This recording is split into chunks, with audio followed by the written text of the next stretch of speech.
PVU, Canal Universitário de Fortaleza.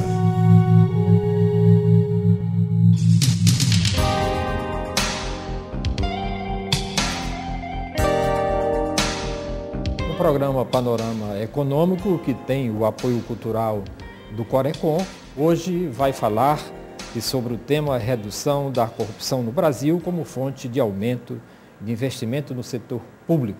E para tratar deste assunto, nós estamos recebendo em nossos estúdios com muito prazer o deputado Heitor Ferrer. Ele é formado em Medicina pela Universidade Federal do Ceará, com pós-graduação em Doenças Tropicais e Saúde Pública, afiliado ao Partido Democrático Trabalhista desde 1987, elegeu-se vereador de Fortaleza em 1988, tendo sido reeleito por mais 3 mandatos, dirigindo sua ação parlamentar na fiscalização dos atos do Executivo em defesa da moralidade administrativa e da transparência das contas públicas. Atualmente é deputado estadual pelo PDT. Outro convidado é o Dr. Célio Fernando Bezerra de Mello. Ele é economista, com mestrado em Administração Financeira e em Negócios Internacionais, ex-presidente do Corecon Ceará, atual presidente da APIMEC Nordeste, Associação dos Analistas e Profissionais de Investimentos do Mercado de Capitais. Nós vamos pedir um pequeno intervalo aqui no programa Panorama Econômico, que tem um apoio cultural do Corecon.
Corrupção vem do verbo latino rompere, romper, que significa a quebra de algo. Este algo pode ser um código de conduta moral, social ou ainda uma regra administrativa.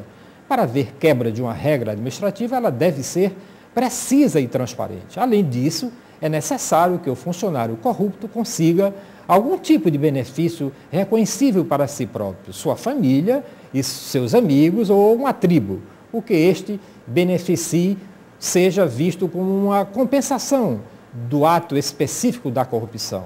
Embora tal descrição possa parecer simples, ela revela uma série de dificuldades quando se procura definir com mais precisão o que vem a ser corrupção. As principais dificuldades seriam, em primeiro lugar, saber se realmente houve quebra de regras. Em segundo lugar, quando as relações sociais são muito estreitas e pessoais, atos considerados corruptos, em termos legais ou administrativos, podem ser considerados perfeitamente normais do ponto de vista social. Tendo em vista estes fatos, não é de se estranhar que existam várias definições do que vem a ser corrupção, cada uma delas procurando captar e enfatizar um aspecto que os pesquisadores consideram relevante. Para o Banco Mundial, por exemplo, corrupção é o abuso do poder público para benefício privado. Os senhores, e tem uma receita para a corrupção do Brasil como fonte de aumento de investimento? É a primeira pergunta. Eu vou começar aqui com o deputado Heitor Ferrer. Bom, meu abraço, obrigado pela deferência. É um prazer aqui estar com o Célio Fernandes. Olha, a corrupção, qualquer definição que ela tenha, nós podemos dizer, e eu acho que é unanimidade, é que ela é praticada para uma minoria ou por uma minoria em detrimento de toda uma coletividade. Quando se pratica corrupção e tem sempre a mão e o braço e o corpo do poder público, né, é o poder público que alimenta todo esse esquema de corrupção no Brasil, para muitas vezes beneficiar uma pessoa ou um grupo de pessoas. E essa corrupção, que nós sabemos que ela é universal, no Brasil gera uma outra coisa que é uma impunidade que é bem nossa, é bem brasileira. Se nós hoje corremos os olhos, fizemos uma retrospectiva, quem desses, nos últimos anos, esses de colarinhos brancos, que praticaram corrupção, que foram apenados severamente, de maneira definitiva, e que realmente passasse a ser exemplo de que a corrupção não compensaria. Eu sou vereador, fui vereador durante 4 mandatos, sou deputado estadual. Ao longo dessa minha vida pública, eu, como fiscal do Poder Executivo, detectei vários atos de corrupção, vários. Só teve um punido, que foi o caso de um deputado, genro do ex-prefeito Juraci Magalhães, que nós descobrimos todo o desvio de dinheiro da merenda escolar para enriquecimento próprio, e o deputado foi apenado com a perda de mandato, né? O Brasil, em 110 países, o Sérgio sabe melhor do que eu, 110 países estudados, o Brasil é o 71º lugar, né, em termos de percepção de corrupção. Vem Finlândia, Noruega, Austrália, Nova Zelândia, aí vem Canadá. O Brasil é, na escala decrescente, o 71º mais corrupto. E praticamente ninguém vê os atos de corrupção serem detectados de maneira a serem os seus autores punidos. Eu vejo no Ceará, Célio, as contas de governo do Estado, né? Eu fui deputado, sou deputado há 3 mandatos, a controladoria interna nada detecta. É como se o Ceará fosse um estado onde a corrupção estivesse afastada anos-luzes. E nós sabemos que a corrupção é bem presente no Brasil inteiro, e o Ceará é Brasil, né? E esses atos de corrupção dentro do estado do Ceará, ninguém nem vê o controle interno pegar, nem vemos o controle externo pegar, que é a Assembleia e Tribunais de Contas, né? Portanto, a corrupção ela é efetiva, é existente e gera prejuízos enormes em todos os setores, na área de saúde, então, nos investimentos, e em quem quer investir também no país, porque sabe que aqui terão que enfrentar a compra de facilidades, porque geram dificuldades para se vender facilidades. Ok. Célio Fernandes. Eu vejo, acho bem descrito aí pelo deputado Heitor Ferrer, aí ele falava um pouquinho antes o que é justo e o que é legal, as questões éticas e morais que se trocam por isso aí. Mas eu ia aproveitar, porque o tempo é tão curto, para colocar assim, eu não sei a causa e a consequência. A corrupção me parece uma consequência de uma sociedade deformada. Nós temos aí, dentro desse universo que o deputado colocou, calculados 110 países, mas acompanhados de 212 países no mundo inteiro. África e América Latina corroboram, e também alguns países do leste europeu, com os maiores índices de corrupção e menor investimento público possível. Talvez que a pobreza e a miséria, elas me parece que elas também acabam, nessa visão, trazendo um laço dessa corrupção. Parece que a necessidade de você agenciar aquilo que é também a miséria e a pobreza acaba trazendo esses problemas. E os investimentos públicos para que são? Esses investimentos públicos eram exatamente para tirar aquele que está fumando crack, que está roubando no meio da rua as pessoas, e você tem aí uma periferia aí onde você tem condições subhumanas que não tem os investimentos públicos. Talvez a gente, com essa consciência, para que serve esse investimento público, e entender um pouquinho dessa educação para que a gente pudesse reduzir o nosso ambiente do ponto de vista socioeconômico. Às vezes a gente fica pensando assim, do ponto de vista econômico como meio, como traduzir ou respeitar tudo isso, né? E quando você pega e vê uma família lá de 10 pessoas assim num quarto, num cômodo, vivendo junto, até em condições incestuosas, e etc. E de repente lá na Áustria, quando se escuta, olha, houve um pai que teve um filho, isso aqui é todo dia, aqui na Barra do Ceará, aqui no nosso Pirambu, é na nossa periferia. A gente vive uma cidade de Fortaleza com 70 mil pessoas assim, acima de 20 salários mínimos. E nós temos aí 2.700.000 pessoas aí ao largo, porque não participam dessa formação de opiniões. Então é importante dizer isso. Toda essa corrupção, o mal que se faz, está trazendo assim para o nosso filho, para os nossos netos, né? Situações extremamente dificultosas. Não é de hoje, né, deputado? Isso a gente viu como é que foi a queda do Império Romano, né? Sendo a tradução da venda também do poder e da riqueza.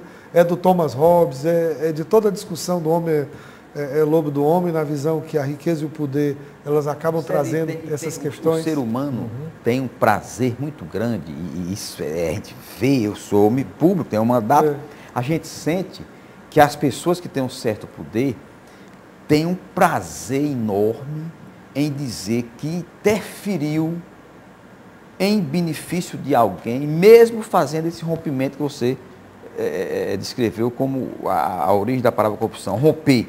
Romper o natural, romper o racional, romper o lógico, romper o justo, né? Tem pessoas que têm um orgasmo político em dizer que facilitou a vida de alguém ou atendeu ao pedido de alguém em detrimento de muitos. Certa vez eu estava no banco, chegou um cidadão e disse, olha, deputado, eu queria ver se o senhor podia me ajudar, porque eu tenho um sobrinho que passou no concurso para a fronteira e eu queria trazer para cá, para Fortaleza. Eu digo, olha, quando a União, o Estado brasileiro, fez um edital para o concurso de delegado na fronteira, foi para resolver o problema de delegado na fronteira. Porque se houvesse necessidade de colocar mais delegados federais em Fortaleza, o edital teria colocado para ser feito o concurso em Fortaleza. Portanto, para se resolver o problema do país, nesse momento, a União estudou e acha que deva ser lá na fronteira mesmo. Agora, eu não lhe tiro o direito de pedir, eu não vejo, não quero lhe agredir com a minha resposta, porque nós sabemos que os Sarneys da vida, os Antônio Carlos Magalhães, os Michel Temer, todos esses vivem para satisfazer esses pedidos. Gente que faz um concurso lá para o Amazonas, para o Pará, para Roraima, o que for, e antes de assumir o concurso, ele já está colocado em outra praça, que não é onde o problema existe. Ele está lá por corrupção, porque alguém traficou influência para que ele não fosse para o local de necessidade, né? Verdade. E o Brasil é assim, a gente nem imagina que aquele tipo de pedido possa existir, mas ele existe porque alguém corrompeu alguém para beneficiar uma pessoa em detrimento do coletivo.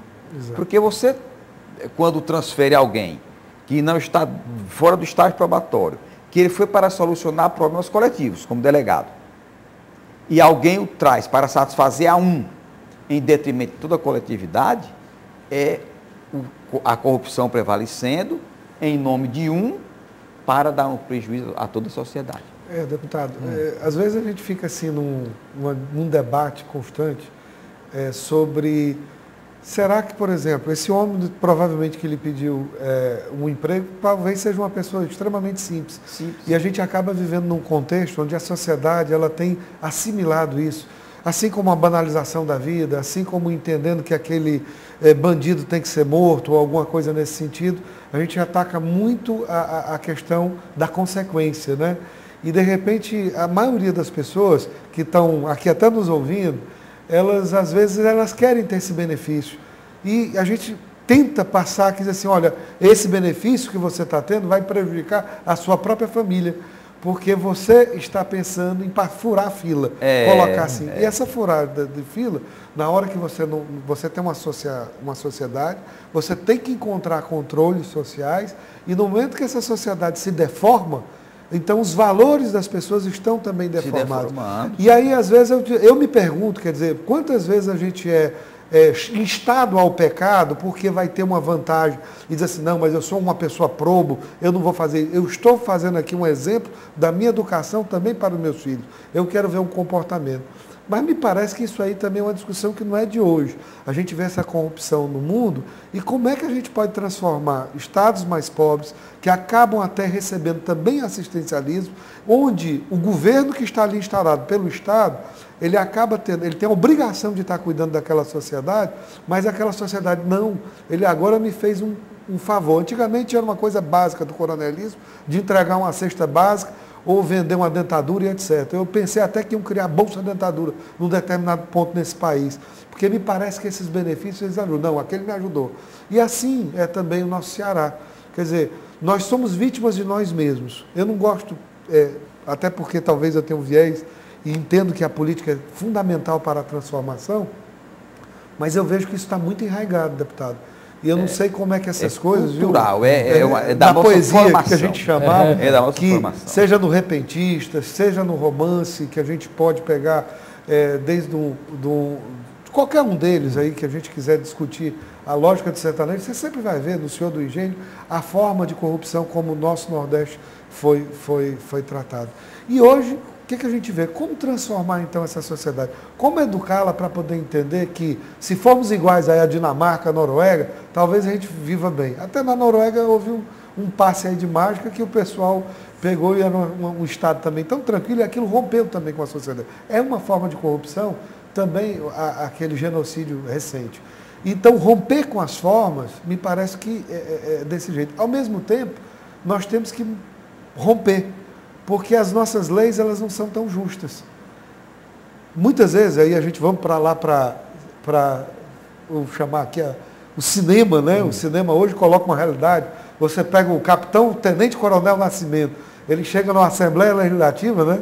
E de repente chega lá, olha, eu quero dizer aqui, que só nessa Assembleia eu vou encontrar 6 ou 7 pessoas fichas limpas, porque eu não vejo. De repente, lá no Rio de Janeiro se plantam a vassouras, símbolo até do Jânio, que também não fugiu a corrupção da vassoura, se plantam lá as vassouras representativas dos 81 senadores e dos 512 deputados federais.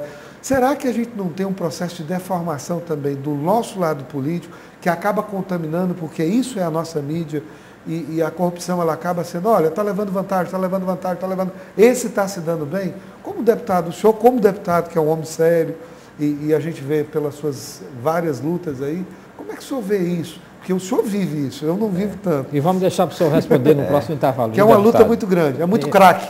Eu vou pedir aqui o intervalo. Mas de droga. Aqui no programa Panorama Econômico e na volta o deputado Heitor Ferro vai responder a pergunta do Célio Fernando.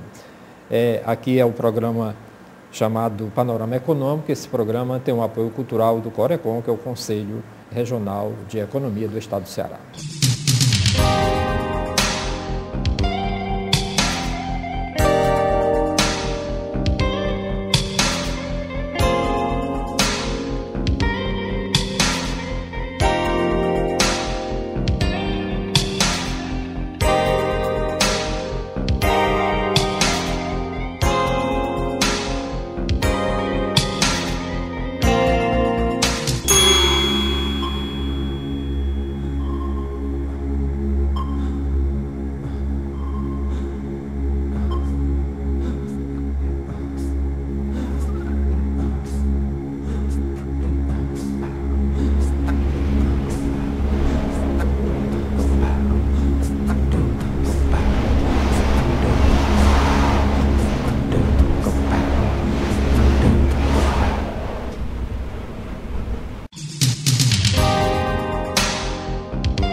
O programa Panorama Econômico está de volta aqui no bloco anterior. O Célio Fernando deixou uma pergunta aqui para o deputado Heitor Ferro. Eu só queria acrescentar aquele outro presidente, também um dia não disse que tinha 300 picaretas lá no Congresso Nacional. Esse não diminuiu, deputado. E como é que é? Por que é tão difícil a gente acabar com a corrupção no Brasil? E o presidente que disse isso conviveu com esses picaretas e os botou todos no seu colo e os acariciou. Né? Deputado, olha, só uma aberturazinha, eu coloco assim bem o político, porque me parece que isso aí é quase que um senso comum, tá? Com muito respeito ao senhor. Mas, ao mesmo tempo, colocando que também quem faz as emendas e trabalha o orçamento são os políticos. Quando eu quero falar sobre investimento público, então, quer dizer, de repente, eu vou estar...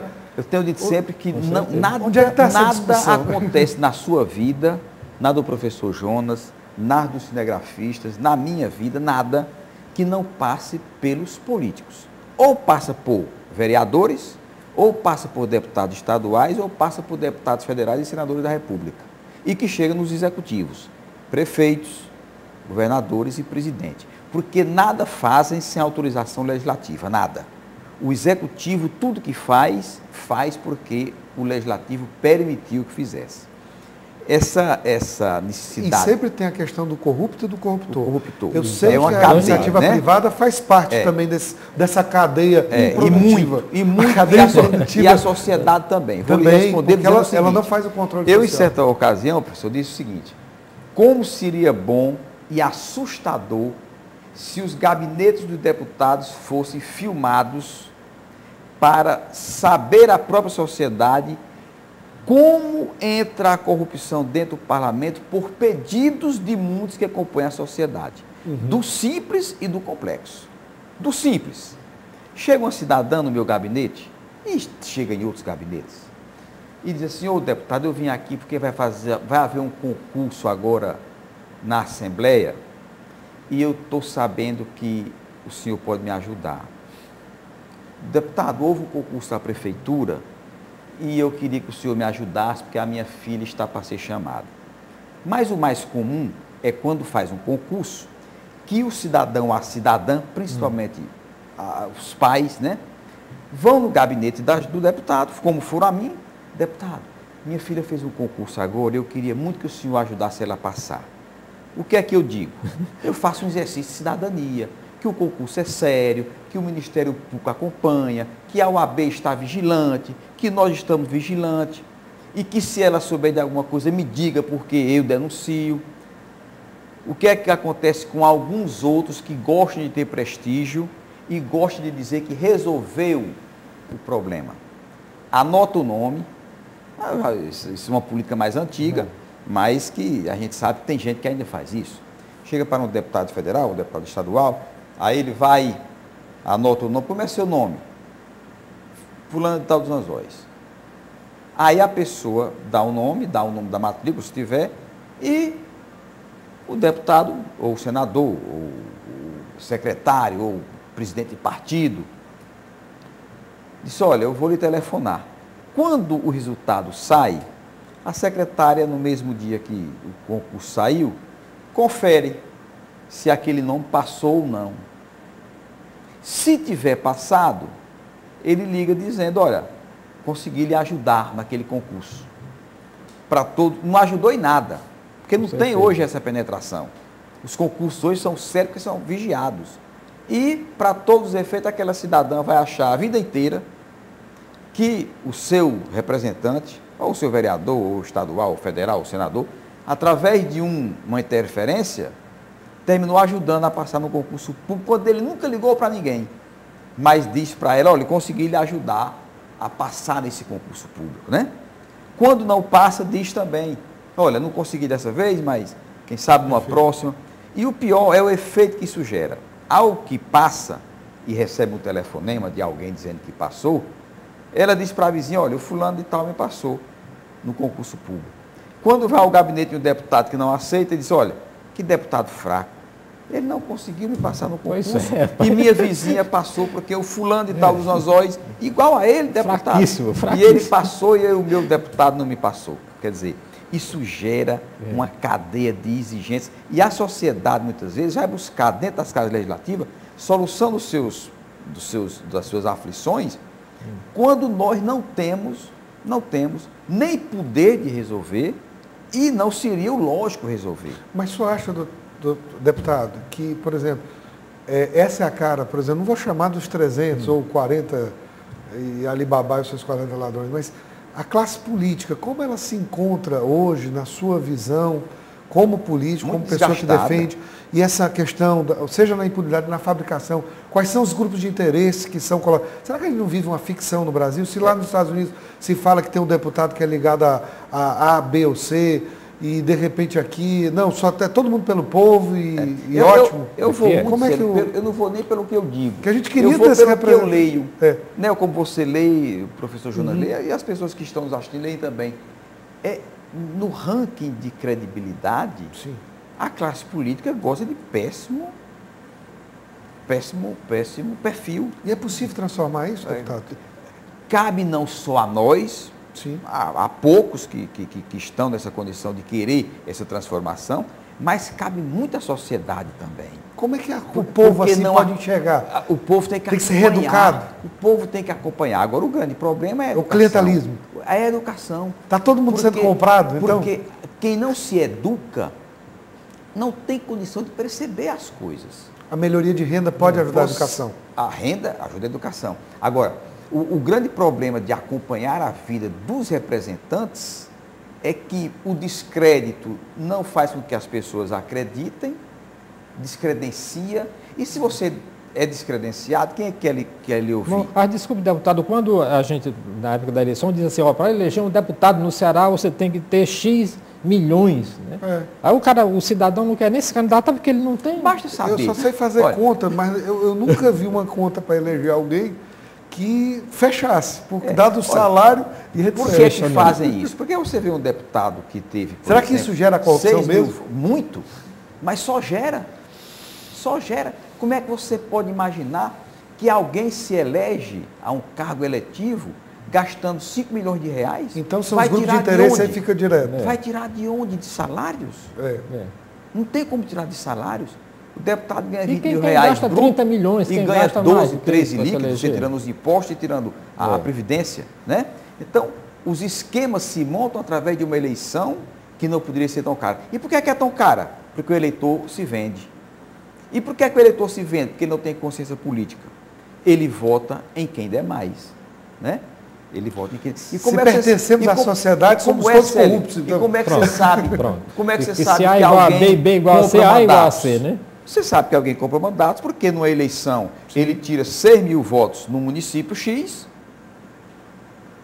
e na eleição seguinte ele não tira 50 votos naquele município e tira 6 em outros. 6 num, 6 do outro, 6, 4 no outro. Como é que você tinha 6 mil eleitores que o acompanhavam e de repente esses 6 mil desapareceram? Nem lhe conhece mais. Nem lhe conhecem mais. Porque o voto daqueles que têm um voto mais consciente é sempre em crescendo, né? O voto consciente era se esse soubesse que a marginalidade está pior por isso, que a falta de habitação está fora. Está pior por isso? Nós temos hoje uma taxa de investimento de 18% nesse país, que para poder manter o crescimento devia estar em torno aí pelo menos de 23%.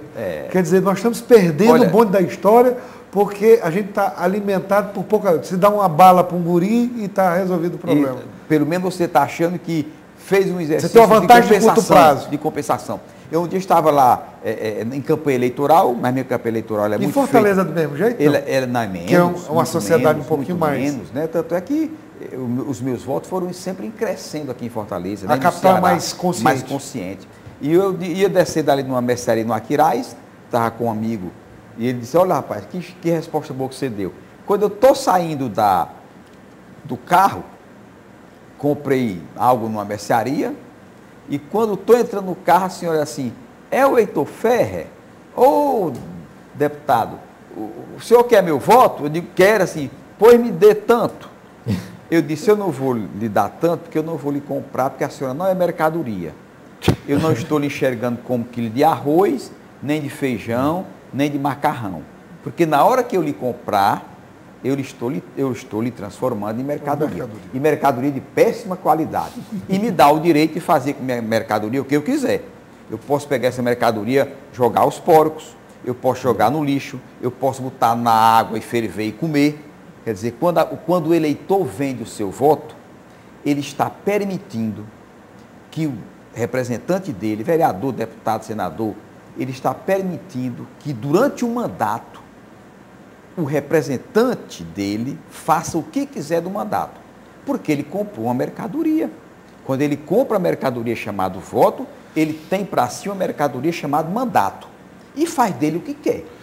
Inclusive, faz dele de não dar satisfação à sociedade, porque ele sabe que ele vai... Infelizmente, o nosso tempo já está chegando ao fim. Adquirir o mandato como forma de comércio. Aí eu queria colocar o Célio aqui, a questão...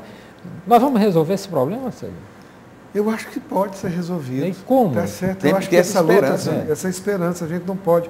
O país precisa disso. Eu acho que, por exemplo, às vezes eu acho, pelos grupos de interesse, me perdoe, deputado, às vezes a gente se fecha muito e venda os olhos. Porque talvez não fosse tão difícil a gente saber quem são as principais empresas que aqui em Fortaleza, ou no Ceará, ou no Brasil, ganham as licitações. Se aquela que ganha a licitação, ela ganha num setor, no segundo e no terceiro. Me parece até um exercício de ignorância nosso, fechar os olhos a não ver que, por exemplo, existem empresas especializadas em licitações. A gente parece que não vê que existem fornecedores do outro lado, e era muito fácil ranquear isso, até dentro de uma lei, ranqueando cada CNPJ desse quanto ganhou. E quem foram aqueles, por exemplo, depois fazendo o cruzamento e deixando lá na frente de uma Assembleia ou de uma Câmara Municipal, alguma coisa nesse sentido. Agora, quem é que quer levar a bala? Quem é que tem coragem de pegar e enfrentar todas essas questões? Como um todo poderia fazer isso. Eu acredito que sim, enquanto ela estiver nessa posição ainda deformada de banalização de muita coisa, eu ainda acho difícil, tá certo? Porque eu me sinto muitas vezes corrompido pela essa sociedade também, porque a sociedade ela se mostra, por mais que você se mostre assim, eu sou um paladino e etc, etc, por muitas vezes você está assim, poxa, e aí, é meu filho, coisa e tal. Eu já vi gente pegando e matando, e é ruptura, porque o filho estava passando fome. Tá? E depois você pegou e foi conversar com ele, mas, meu amigo, você era uma pessoa tão gente boa, não, mas aí foi a fome dos meus filhos. Mas eu estou o quê? Eu estou corroborando com a marginalidade? Não, eu estou tendo consciência e enfrentando problemas de cara. Eu cheguei para os meus filhos e estive acordando e disse assim, meu filho, droga é uma coisa ótima. Aí, pai, o senhor dizendo um negócio desse? Meus filhos. A gente tem que dizer para todo mundo, porque o dia que ele experimenta a droga, ele vai ver que é bom. Só que você tem que entender, meu filho, que se você continuar, seu cérebro vai acabar, a sua vida vai acabar. Porque esse negócio da coisa boa, se vicia, você se acaba. E assim a coisa boa, da ladroeira, dessa coisa lá. Então, a consciência, ela vem por um paradoxo, uma contradição. A gente tem que pegar e dizer uma verdade que é dura, para poder dizer, não, pai, eu não quero tomar droga, não quero nem bebida na minha frente. Mas por quê? Porque vicia, porque isso é um problema, etc, etc. Eu acredito, por esperança, eu acho que ainda sou um pouco jovem, com certeza, vou acreditar, deputado, que as coisas. Mas eu queria remeter que eu acho que os políticos brasileiros têm uma carga muito grande em cima dos homens, por essas drogas, por esse crack, por essa deformação da nossa sociedade. Deputado, suas considerações finais. Bom, agradecer, eu acho que a esperança não pode morrer, porque a esperança é uma que morre, não morre nunca, né? Estamos sempre no processo de esperança de mudar a construção mal feita do nosso Brasil. Nós somos mal construídos por políticos antigos que queriam ter prestígio em detrimento do respeito. Né? O homem público brasileiro, ele preferia o prestígio ao respeito. Né? Então a gente tem que mudar o político? Nós temos que fazer com que o político pense mais em ter respeito e não em ter prestígio.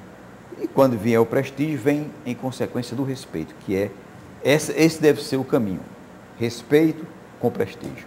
Ok, eu agradeço muitíssimo a presença dos senhores aqui no programa Panorama Econômico, que é o programa que tem o apoio cultural do Corecon, que é o Conselho Regional de Economistas. Se você quiser sugerir algum tema, você pode mandar o e-mail aqui para fgf.edu.br.